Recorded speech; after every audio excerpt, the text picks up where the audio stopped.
morning, my dear students. Welcome to our English class. Today we are going to revise the chapter The Sermon at Benares, page number 133. Okay, page number 133 in your first slide textbook. The sermon, chapter 10, The Sermon at Benares. Okay, I hope you remember what all things we have discussed when I took the class. And now, first of all, we should start this lesson with the what is meant by sermon. What is meant by sermon? What is a sermon?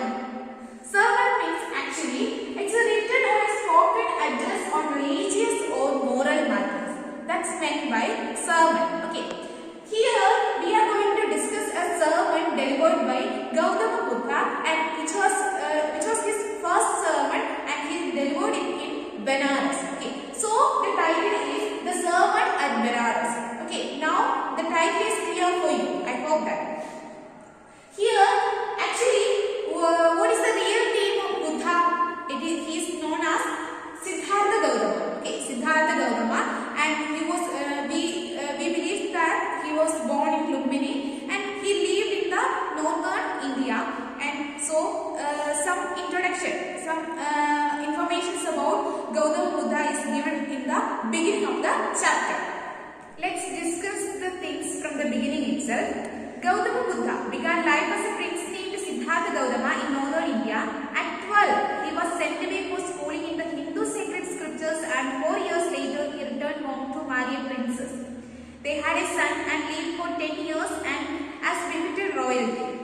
At about the age of 25, the prince, heretofore shielded from the sufferings of the world, while out hunting, chanced upon a sick man, then an aged man, then a funeral procession, and finally a monk begging for alms.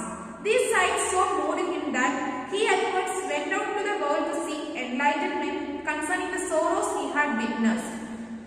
Okay, this is the beginning that we are getting, some information that we are getting about Gautama Buddha, and actual name is Siddhartha Gautama, and at the age of 12 he was sent away to learn some Hindu sacred scriptures. And 4 years after, he came back and got married to a princess, and they lived 10 years together, and they had a son too. And being a prince or as a member of a royal family, he has never experienced sufferings or sorrows or miseries in his life. That means he was completely protected from all these sufferings, because in his palace he is able to get everything that he wants, all the joy, pleasures, and whatever he wants to be, he is getting all the things there. That means he was completely protected from all the sufferings and the miseries of this world. But by chance, he come across with some incidents. At first he saw a sick man, then an aged man, and a funeral procession, and finally a monk begging alms. When he went for hunting, he happened to see these sights. That means a sick man, a deceased man, an aged man. Here we can get some concepts about old age, and a funeral procession. That means death. Okay, and then a monk begging for alms. The greatest need of life, that is our hunger, the need for food. Okay, these things he happened to see, and he was thinking about it deeply. And finally, he is thinking that I want enlightenment. What is meant by enlightenment? Do you think? What is enlightenment? Enlightenment means a state of high spiritual knowledge. That means Gautama Buddha wants high spiritual knowledge, and he wants to know more about this death and disease and old age, and he wants more spiritual knowledge. For that, he is going to sit under a peepal tree. Okay, he wandered for 7 years and finally sat down under a peepal tree, where he was to stay until enlightenment came. Enlightened after 7 days, he renamed the tree the Bodhi tree of wisdom, and began to teach and to share his new understandings. At that point, he became known as the Buddha. Buddha means the awakened or the enlightened. The Buddha preached his first sermon at the city of Benares, most holy of the dipping places on the river Ganges. That sermon has been preserved and is given here. It reflects Buddha's wisdom about one inscrutable kind of suffering. He wandered for how many years? 7 years he wandered, and finally he sat under a peepal tree and he wants enlightenment. And there he vowed that when the enlightenment came, then only he will he will go from there. And he was enlightened after 7 days. And he renamed the tree as Bodhi tree. Okay, Bodhi tree. And what is the meaning of Bodhi tree? Which means tree of wisdom. Which means tree of wisdom. And he began to teach the enlightenment and the thoughts and ideas he got. Okay, and he renamed himself as Buddha. Okay, Buddha. Buddha means what is the meaning? The awakened or the enlightened. That means he got new knowledge and ideas about spiritual life. Okay. The Buddha preached his first sermon at the city of Benares, and we are going to deal with that sermon, his first sermon that he has delivered in the city of Benares. Okay. And this sermon, the sermon is about a lady named Kissa Gautami. Kissa Gautami. Do you remember her? I hope that you remember all these things and we can discuss once again the main important points. And who is Kissa Gautami? Kissa Gautami had an only son, and what happened to him? He died, and out of her grief, she's crying long hours and she's running towards the neighbors for asking medicines to raise up this dead son. But nobody is responding to her, and they are telling that she has lost her senses because the boy is already dead. Nobody is there to give life for a dead man. In this world, no one is able to give life for a dead man. So at length, Kissa Gautami met a man who replied to her request. I cannot give the medicine, but I know a physician who can give life to a dead man. Then Kissa Gautami is requesting that man to say who is that. Finally, the man is saying that it is none other than the Sakya Muni, the Buddha. Okay. Finally, Kissa Gautami is going to Buddha for asking for the medicine to give life for her dead son. And the Buddha answered, I want a handful of mustard seed. And when the girl in her joy promised to procure it, the Buddha added, the mustard seed must be taken from a house where no one has lost a child, husband, parent or friend.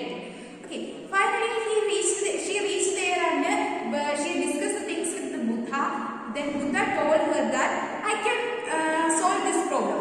I can give life to your son, but I need a handful of mustard seeds. Okay, only I need a handful of mustard seeds. Then the girl became very much happy. You need this much a handful of mustard seeds only. I can get it. But the second thing that Buddha added there, the mustard seed must be taken from a house where no one has lost a child, husband, parent or friend. Okay, what is special about the mustard seeds? The mustard seeds should be collected from a house where no one has lost a child, husband, parent or friend. That means no death should not be taken place. So, it is very difficult for her to get mustard seeds from that kind of a house. Is there any house in this world where no death is taken place? No. So all the one was laughing at her when she was asking about if there is any death, and everybody laughed at her. And they are telling her that do not remind us of our deepest grief. In this world, the living are few, but the dead are many. Okay, so don't remind us about the grief because they are very much sad about the departure of their loved ones. So don't remind us about the deepest grief of our life. And Kissa Gautami became very and hopeless, and she was sitting in the wayside watching the lights of the city. When she was looking at the flickering of the lights, finally she realized one thing, that how selfish am I in my grief. death is common to all. Yet in this valley of desolation, there is a path that leads him to immortality who has surrendered all selfishness. She is now realizing the real meaning of life, and finally all the one in this world who has taken birth in this world will someday meet death. That realization that she is getting by sitting in the wayside, and it is the fate of the man, and their lives flicker and are executed again and again. And she is again understanding herself that and saying that how selfish I was in my grief. That means death is common to all. Yet in this valley of desolation refers to what?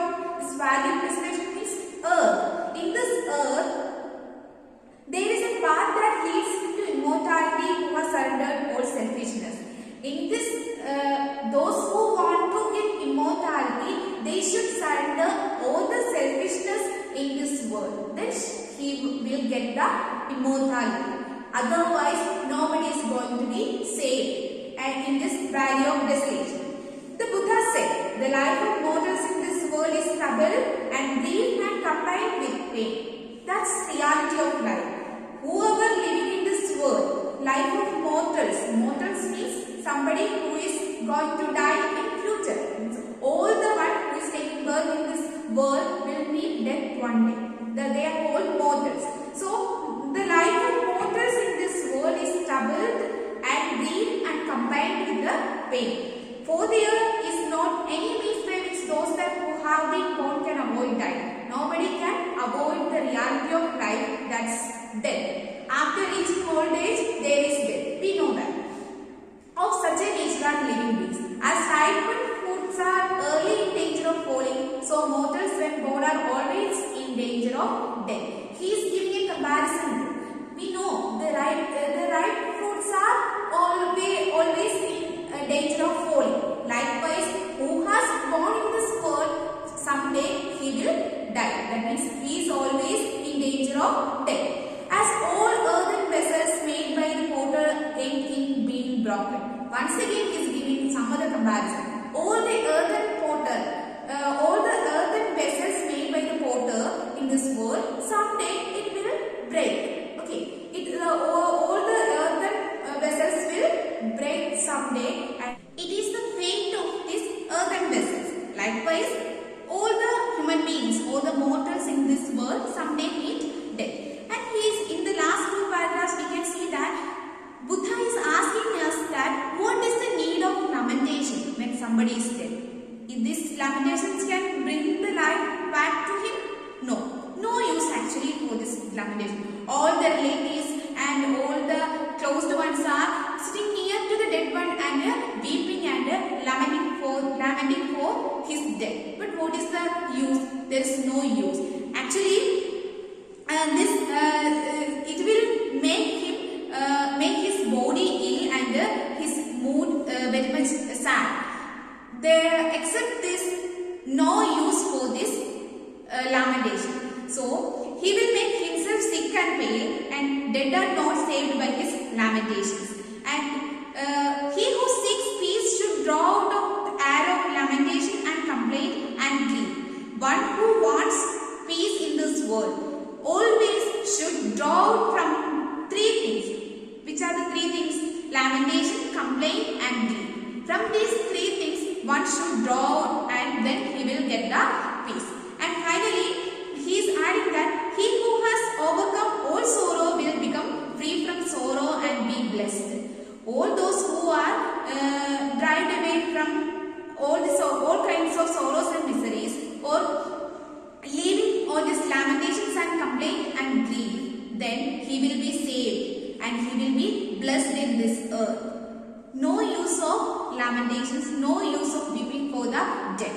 Death is a reality, and all the mortals in this world someday will meet death. That's the main idea that we are getting from this sermon, which is delivered by Buddha. Thank you.